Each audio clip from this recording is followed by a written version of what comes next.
The smartest giant in town. George was a giant, the scruffiest giant in town. He always wore the same pair of old brown sandals and the same old patched-up gown. I wish I wasn't the scruffiest giant in town. But one day George noticed a new shop. It was full of smart clothes, so he bought a smart shirt, a pair of trousers, a smart belt, a tie, a pair of socks, and a pair of smart shiny shoes. Now I'm the smartest giant in town. So George left his old clothes behind in the shop. He was about to go home when he heard a sound. On the pavement there was a giraffe who was sniffing sadly. "What's the matter?" said George. "It's my neck," said the giraffe. "It's so very cold and so very long. I wish I had a long warm scarf." "Cheer up," said George. "Don't worry, I'm going to help you." So George took off his tie and gave it to the giraffe. It made a wonderful scarf. "Oh, thank you," said the giraffe. So George continued walking to his house. When he came to a river, wow! On a boat stood a goat who was bleating loudly. "What's the matter?" said George. "It's my sail. It blew away in a storm. I wish I had a strong new sail for my boat." "Don't worry," said George. "I'm going to help you." So George took off his shirt. It made a wonderful sail. "Oh, thank you so much," said the goat. So George continued his way home. George came to a tiny greenhouse. Beside the house stood a white mouse with a lot of baby mice. They were all squeaking. "What's the matter?" said George. "It's our house. It burned down and now we have nowhere to live. I wish we had a nice new house." So George knew he had to help the mice. "Don't worry, I'm going to help you." Ta-da! So he took off one of his shiny shoes and gave it to the mice. "Oh, thank you so much. It made a perfect home for them." So now George couldn't walk. He had to hop along the road. But he didn't mind. He was happy to help his friends, the animals.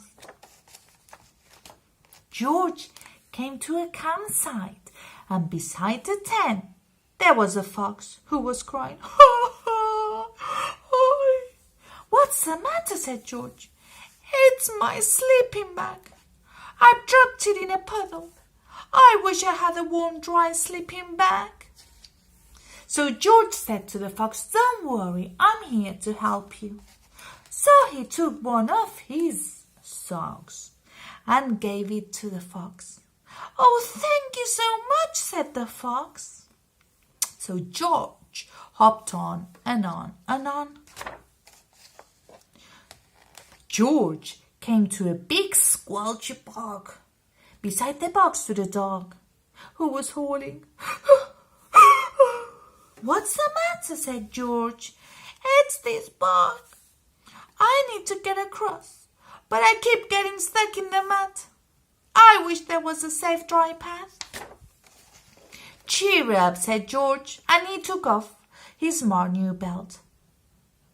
"It was squashing my tummy anyway," he said. "Whoa, thank you so much," said the dog. It made an excellent path for him. So the wind started to blow, but George didn't mind. So he hopped on and on and on until... "Oh, my trousers are falling down. Now I'm the coldest giant in town. Suddenly George felt sad and shivery and not at all smart. Oh, I will have to go back to the shop to buy some more clothes, he decided. So he turned round and hopped all the way back to the shop. But when he got there, oh, it was closed. Oh no, said George. What will I do now? He felt as sad as all the animals he had met on his way home. Then, out of the corner of his eyes, he saw a big bag with something familiar poking out of the top. George took a closer look.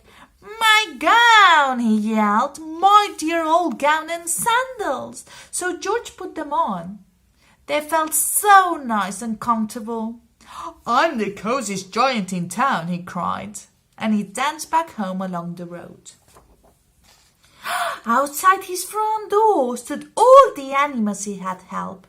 There was the giraffe, the fox, the dog, the goat, the white mouse with the mice. Wow, they were carrying an enormous present. Come on, George, they said, open it, open it.